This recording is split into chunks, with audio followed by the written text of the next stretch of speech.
자, 오늘은 추세. 지금 현재 지수가 살짝 위태위태하죠. 위태위태할 때 우리가 이제 어떤 식으로 추세를 잡아 먹어야 되고, 추세가 타는 방향성에서 어떤 식으로 주가를 체크해 나가는지, 요거에 대해서 우리가 이제 매매를 앞으로 어떻게 해 나갈 것인가를 좀 알려드릴 거예요. 전체적인 방향성에서 제가 이제 보는 방법은 되게 간단하거든요. 우리가 가장 많이 활용하는 게 224일선 아닙니까? 224일선 지표만 가지고도 방향성을 조금 체크할 수가 있어요. 그래가지고 이런 1년선이라든지 2년선이라든지 이런 것들을 확인하면서 지금 방향성 자체가 이제 바닥을 다지고 올라가려고 하는 건지, 아니면은 지금 얼추 3번 자리를 살짝 만들었지만 이게 페이크일 수도 있거든요. 3번 자리인 것 같지만 갈 것처럼 하다가 빠지는 경우가 참 많단 말이에요. 우리가 여기서 타점이라고 잡고 들어갔는데 어떤 경우에서는 6개월 내내 가지고 있다가 손절하는 경우도 있고, 3개월, 6개월 가지고 있었더니 가는 척 했다가 수익이 이제 한 20%, 30% 올라오는 것 같더니 또 빠져. 그런 식으로 해가지고 우리가 수익을 좀 극대화시키지 못하고 이탈을 시키는 경우가 있어요. 그런 경우 우리가 어떻게 좀 구별해내는지, 그런 것들을 좀 알아볼 겁니다. 일단은 가장 기본적으로 우리가 전체적으로 주가 지수를 체크를 하잖아요. 주가 지수를 체크를 하고 이평선을 보면은 1년선이 아래를 보고 있어요. 이평선이 아래를 보고 있고 우리가 역배열로 주가가 움직이고 있을 때 보통 매매를 합니다. 근데 이평선이 완전히 아래를 보고 있는 방향성이 있고, 어느 정도 이 1년선이 떨어졌다가 어느 정도 돌아가는 시점이 있어요. 이런 시점에서 우리가 매매를 할 때는 어느 정도 이평 대리가 가능하거든요. 근데 주가가 쭉 빠지고 있을 때는 이평선이 완전히 아래로 꽂고 있는 경우가 많습니다. 쭉 빠지고 있을 때 여기서 같이 주가가 빠지다가 이런 식으로 주가가 탁 올라오게 되면은 여기가 저항이 돼요. 1년선 자체가 저항이 되면서 여기서 뚫어 올리는 척 했다 그대로 빠져버리거든요. 근데 이제 요런 구간에서 만약에 이평선이 계속 흘러내리는 와중에 주가가 떨어졌다가 올라와서 저항 맞고 밀린 상태에서 지지를 받아버리면 이 다음 파동에서는 주가가 한번 상승할 가능성이 매우 커집니다. 그래서 전체적인 주가의 흐름을 보거나 매매를 할 때 이평선을 좀 자주 보시면 좋아요. 제가 예전에 한참 주식 연습을 하거나 이것저것 매매를 많이 할 때 가장 많이 보는 지표가 일반 지표예요. 일반 지표. 저도 예전에는 이것저것 지표를 많이 사용했거든요. 정말 많이 사용을 했었고, 예전에 제가 전문가반 교육받으러 올라갔을 때 용사부님이 지표 좀 지우라 그랬어요. 왜 이렇게 지표가 많냐고, 차트가 보이지가 않는다고. 이제 그럴 정도로 지표를 정말 많이 사용을 했었는데, 이제 그런 걸 이제 또 배운 것도 있지만, 이제 하다 보니까 심플한 게 좋더라고요. 심플한 게 좋고 하다 보니까 뭐 어떤 거를 남겨둘까 계속 보다 보니, 이평선, 차선 정도는 남겨두는 게 좋다. 그리고 우리가 아주 간단하게 보는 구름대 있죠. 요 구름대 같은 경우를 여기 계신 분들 거의 대부분 구름대를 설정을 해 놓으실 거예요. 근데 아마 구름대를 직접적으로 사용해서 매매를 하시는 분들은 아마 거의 안 계실 거라고 생각을 하거든요. 왜 그러냐면 저도 예전에 한참 구름대 설정하고 이평선 설정하고 볼린저 밴드 설정하고 매매를 많이 해봤지만 구름대를 안 해요.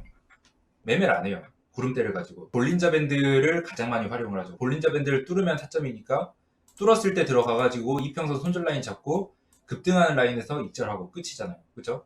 근데 구름대도 정말 좋은 지표고 이평선도 정말 좋은 지표예요.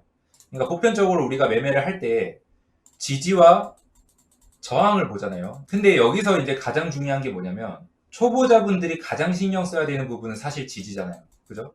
지지거든요. 근데 저항을 가장 많이 보는 경우가 많아요. 이평선을 뚫을 때 들어가고 볼린저 밴드를 뚫을 때 들어가고 구름대를 뚫을 때 들어갑니다.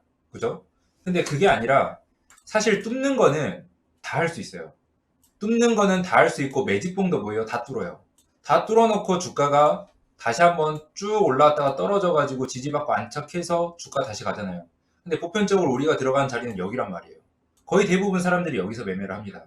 심지어 여기서 주가가 더 크게 올라갈 때는 뉴스가 터지는 그런 시점에서 꼭대기에서 매매하는 경우가 정말 많죠. 그래서 사실 저항을 뚫을 때 매매를 하는 게 아니라 저항을 뚫고 나서 지지를 받을 때 매매를 하는 게 정말 중요하죠. 단기간이라도 돌파를 해서 5일이라도 지지를 받거나 돌파해서 떨어진 다음에 확실하게 이평선에서 지지를 받거나 혹은 매물대 위에서 지지를 받거나, 이제 그거를 가장 먼저 보기 전에 가장 먼저 돌파하는 경우는 딱 두 가지예요. 구름대. 가장 첫 번째 구름대를 돌파하는 경우, 그리고 두 번째 이평선을 돌파하는 경우. 요거 두 개만 솔직히 잘 봐도 좋은 자리는 다 찾을 수 있어요. 겁나 쉽죠? 구름대, 여기서 지금 오른쪽 클릭하셔가지고 G표추가 눌러서 일목균형표 쳐가지고 누르면은 구름대 설정할 수 있고요. 여기다가 가격 이동 평균, 가격 이동 평균 쳐가지고 이거 누르면은 이평선 설정할 수 있습니다. 그럼 끝나죠? 요거 두 개만 설정을 해도 우리가 매매를 간단하게 할 수가 있어요. 간단하고 쉽고 빠르게. 일단 우리가 보편적으로 가장 조심해야 될 거, 지수 이평선을 우리가 많이 쓰지만 저도 기법이 있고 하다 보니까 저 같은 경우는 이제 단순을 사용하고 있어요. 단순.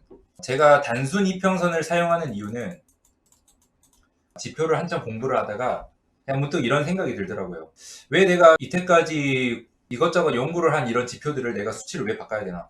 이런 생각이 좀 들었어요. 그래서 이제 조금 단순으로 바꾼 것도 있고, 제가 갓김치 돌산김 화살표를 만들어내면서 수치를 맞히다 보니까 단순히 좀 잘 먹더라고요. 그래서 제가 이때까지 한 4년, 5년 동안 지수이평선을 쓰다가 단순으로 좀 바꿨습니다. 이제 지수이평선을 계속 쓰시는 분들은 그냥 사용하시면 돼요. 똑같아요. 똑같으니까 사용하시면 되고.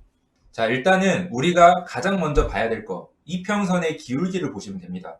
우리가 이평선의 기울기를 보면 되는데, 주가가 떨어지기 시작하잖아요. 아래로 쭉 밀리기 시작하면은 일단 가장 첫 번째로 1년선이 먼저 기울어져요. 하방을 바라보게 됩니다. 1년선의 끝이 아래를 보고 있어요. 아래를 보고 있으면 주가가 계속 흘러내리겠죠. 이런 경우 주가가 처음 들어올리는 이런 구간 있죠.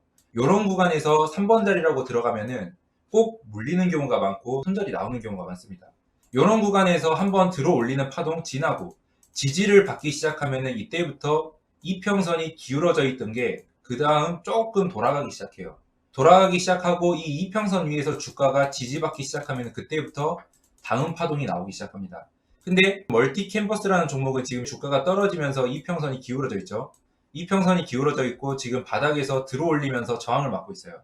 이평선에서 뚫어서 안착하는 게 아니라 이평선에서 저항을 맞고 있습니다. 그렇다는 건 뭐예요? 한번 기본적으로 들어올릴 수 있는 가장 쉬운 그런 부분을 저항을 맞고 있죠.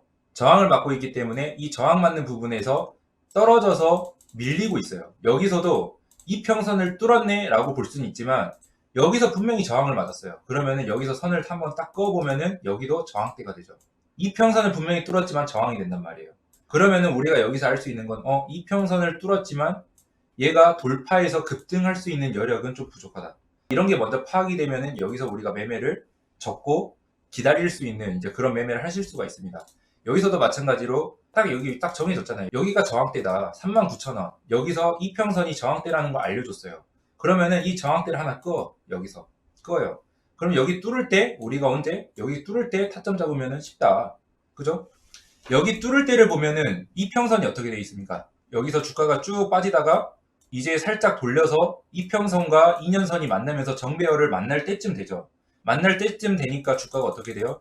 여기 딱 돌파했을 때, 이전에 돌파하지 못했던 이 구간을 뚫었을 때 주가가 급등이 나와요. 그 다음에 지지를 받죠.